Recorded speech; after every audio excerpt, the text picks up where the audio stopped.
I'm Craig McLean and welcome to episode 13 of the MK1 Escort RS 2000 reassembly. This episode will feature a little bit more of the work on the external aspects of the car. So we're going to start off by fitting the door mirrors, and then we'll move on to the rear bumper and reverse lights, which I've just placed an order with GS Escorts and they should be here any day. Following that, we're going to move back on under the bonnet. That'll probably be in the following episode to start getting the throttle bodies ordered and the starter motor and alternator etc. all fitted, and then that will be then followed probably in the next episode after that by the axle all going well. So let's hope things go to plan and I can still hit my target of an August/September completion date, maybe earlier if I'm lucky. So let's get cracking and let's get started on the door mirrors to start with, and we'll work our way through some of the items I've just listed. So I've went ahead and I've started marking the door up for the fitment of the first mirror. Now I know what you're going to say, I really should have drilled these holes prior to paint, and you're absolutely dead right, I should have. The problem was I just couldn't decide what style of mirror to go for at the time. I was very indecisive about the mirrors, and it's only recently that a pair came up on the GS Escorts Facebook page and I thought, that's them, I like them, I really like them, and I decided to go for it. But unfortunately we don't have the holes in the doors ready to accept the mirrors, hence the reason why I've done all this masking up, measuring, etc. And I've actually had my wife hold the mirror on the door in its current location while I sit in the car to make sure it's perfectly positioned. So these mirrors come with basically 2 screws to hold them on, and I won't be using screws simply because I would rather use the same method you've just seen me using in the end of the last video, where we use captive nuts and stainless bolts. To me, that's the more professional way to hold the door mirrors on, using captive nuts. So obviously I'm going to have to drill the holes, touch the paint up inside, fit the captive nuts, and get these bolted on. So I'll get on with that now, and we'll take it from there.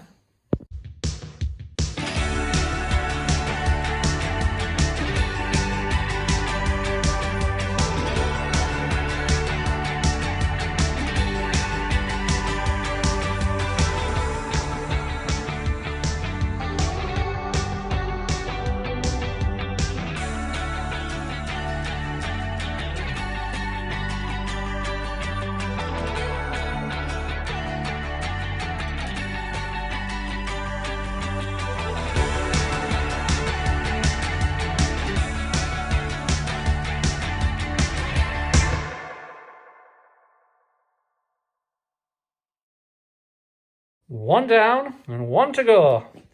Obviously, I'm not going to video the next one. It's exactly the same thing, only on the other side of the car. I've took loads of measurements to make sure I get both of them in the identical positioning.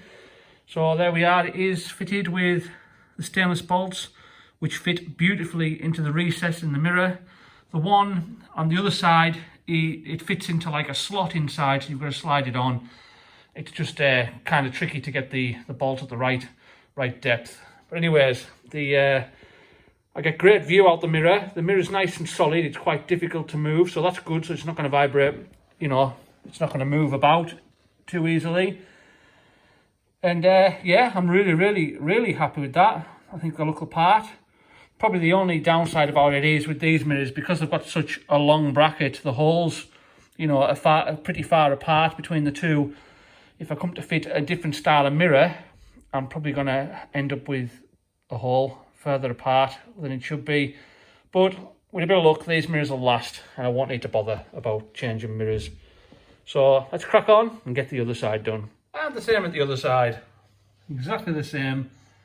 Lined up exactly as I hoped. All the measurements are bang on. It's in the exact same place as the driver's side mirror. So that's another little job to tick off my list, another little job out the way. And now let's move on again. So I mentioned in the last video that I was a bit concerned about the bonnet stay marking the top of the wing, and what I've managed to do here, this is actually real weaved carbon fibre, and it's about probably 1 mil or just less thickness, and I basically cut a nice little square and just put a little bit of bonding agent and stuck it into the bottom. So now the bonnet stay sits onto the carbon fibre surface and not onto the wing top. It looks really good. I had a sheet of carbon fibre years ago from doing a job on the Mini, and I had offcuts of it left, so I thought that was a good material to use. So yeah, quite happy with that. Right, the next little job is to refurb these two reverse lights that I've just received. And I've already went ahead. Last night I was putting the dishwasher on and I thought, you know what? I'm going to put the lenses off them two reverse lights in the dishwasher. And they were all black into that corner there where the screws are. And they now look like new. They've come up so much better than I thought they would. I'm really, really pleased with that. So I'm going to carry on. I'm going to clean up these rims. They're not rusted. They're just dirty. I'm going to probably use Autosol on the rims. Clean all the plastic up, clean the inside up, fit new screws to hold the fronts on, and they should look, you know, almost like new, I would have thought. So I'll get on with that now, and I'll show you a little bit of footage when I finally got these cleaned up. Well, that's one down, and that's turned out really, really nice. There's a couple of little marks on the chrome, but nothing too much. I think once I get it in place, I'll probably be able to apply a bit more pressure and probably get rid of them. But yeah, that looks really good. That's took a good few hours and quite a bit of elbow grease. But the second one, bit of a nightmare. Opened it up, and inside, some rough bugger at some point has decided, because the shield behind the bulb has gone a bit rusty, that they would just paint the full inside of the light fitting in what looks like white emulsion. So I'm now going to sit this in some thinners. I'm going to clean all that out, get rid of all that white paint. That's going to get redone in shiny silver. And then I'm going to put it all back together in the same way I have with the other one.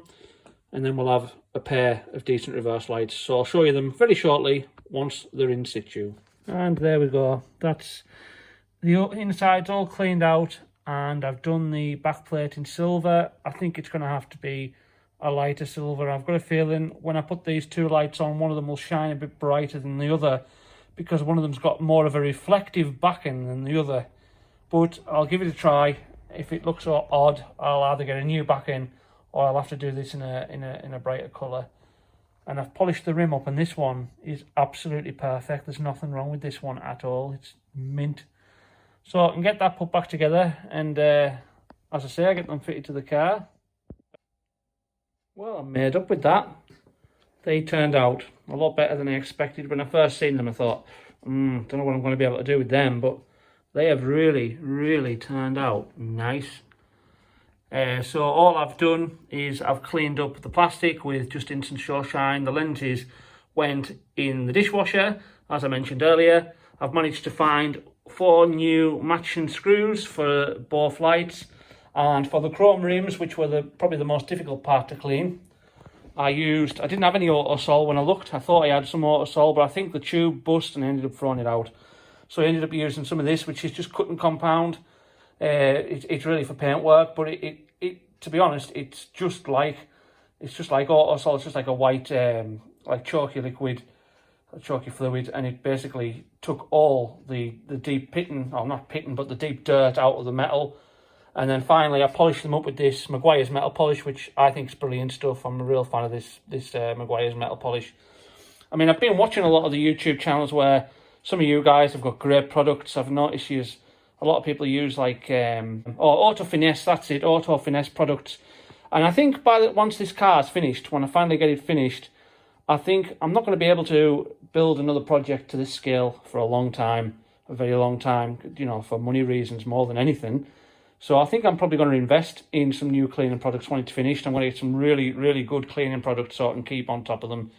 Yeah, but that's how I cleaned up the rims, and as you can see, they now look the part. Next job, fit this brand spanking new chrome bumper from GS Escorts. I've also ordered the brand new brackets and the spacers. I've prepared the bolts ready for fitting. They'll be painted orange once they're fitted. And basically, these bolt onto the 2 holes in the back panel there, and then the little spacers here fit onto the rear quarters and space it off. Right, before I go ahead and fit this rear bumper, I thought I would just explain what I've done with these little brackets that I've attached to the car loosely.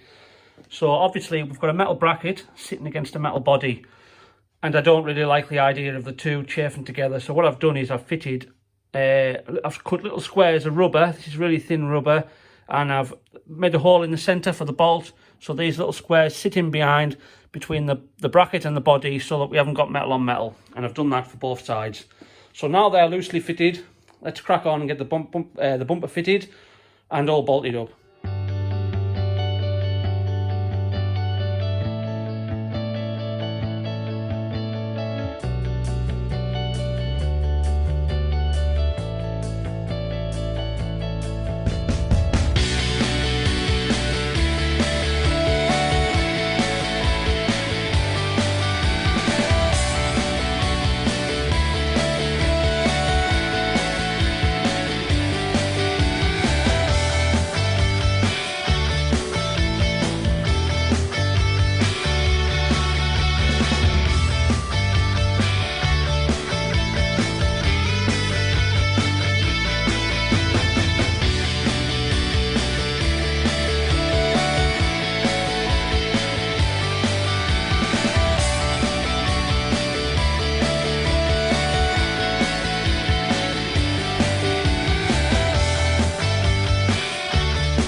And as always, a little close-up of the fitment of this rear bumper. There's the little spaces I was explaining about earlier. They just go between the bumper and the rear quarter with a bolt right through. It's bolted in the centre. You can just see the, where have they gone? They all blend in. You can just see the caps there and into the brackets. I've painted the heads of the brackets again, the end of the bolt, sorry, where the bolt finishes flush with the nut. I've painted the ends black. You've probably seen me doing that in the video footage. And that's now all bolted up, and it's one of them jobs that makes such a huge difference. It transforms the look of the car.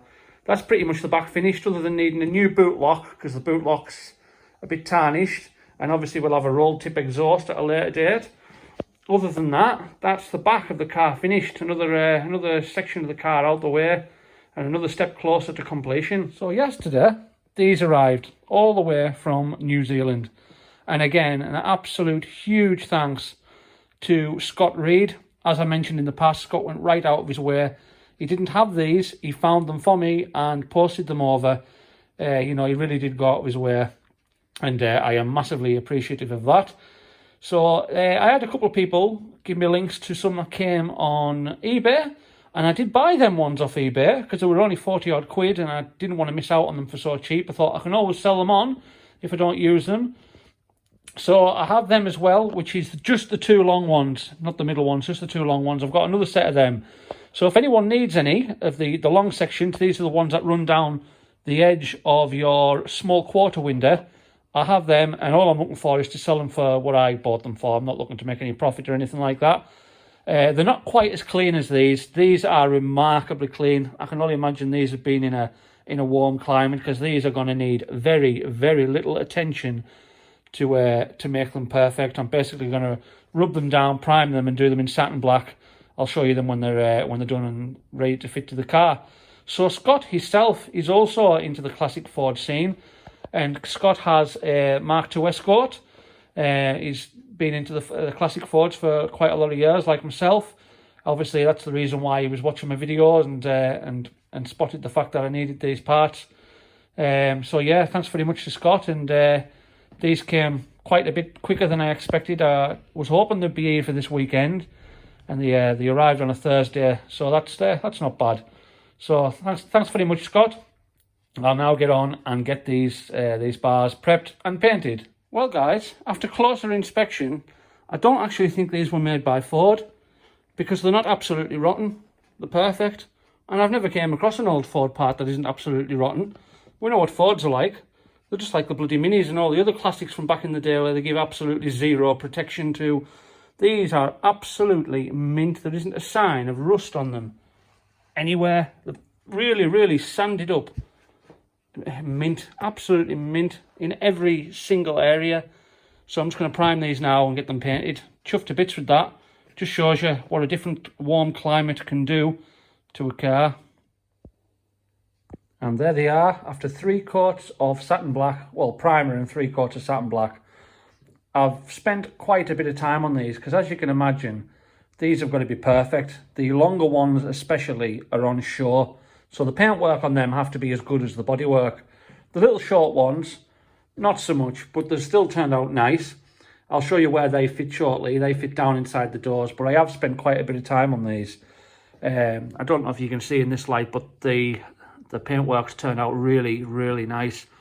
And what I've done in areas where there was maybe tiny little runs or slight imperfections, I've went over them with a fine-tooth comb and I've used 1500 paper on them to take any imperfections out once the paint's completely hardened, and then I've recoated them in any area that wasn't perfect. So they're now absolutely mint. They're ready to fit. So I'm now going to get on and get these fitted into the car. I'll show you how they fit and where they fit, and then I'll get the rubbers fitted as well. Get the rubbers fitted up into the door frames. I can't actually go and fit the windows as much as I would like, simply because I've got brand new windows, because it's hard to get a set of windows that aren't scratched. But I don't have the rubbers that run along the top of the doors, you know, where the window drops down into the door, the little rubbers that run along the top edge. I don't have them, and I don't want to put the windows in until I get them in place. So I can at least get these fitted anyways, and then I just need them last trims, and we can get the windows fitted, which will mean the car will then be fully sealed up. Right, that's the driver's side done. I'll explain exactly how these fit. So as you can see, that bar, the long one, runs, I'll try and step back to give you a better idea, runs all the way from the top. The little bracket on the top pop rivets through into the top of the frame. I've just touched up the pop rivets with the body colour. They run all the way down, and then you can see there's a bracket that steps off right there on the back of your door, and that is exactly where they bolt onto. And then the same on the other side.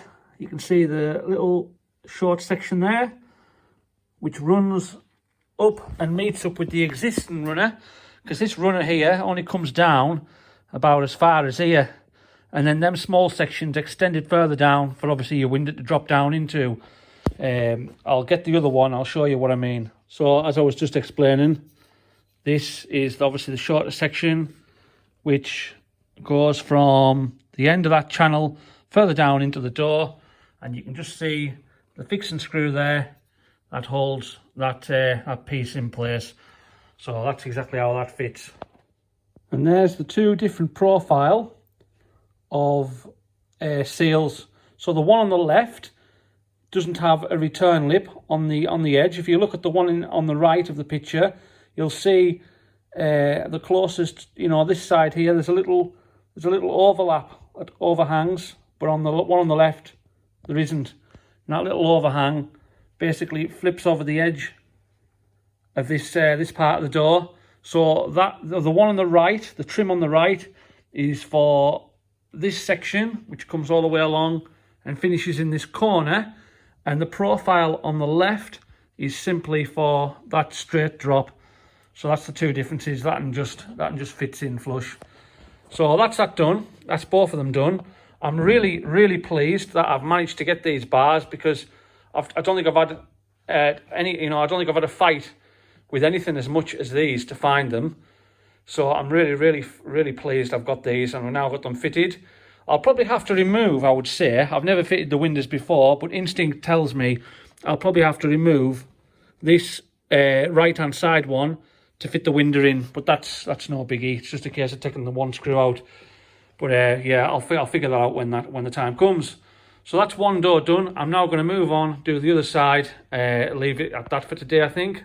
Just a bit of a close-up from the outside, showing the bars in place. As you can see the paint better in this light, and they've turned out really, really nice. And as you can see from the other side, I've now fitted the passenger side.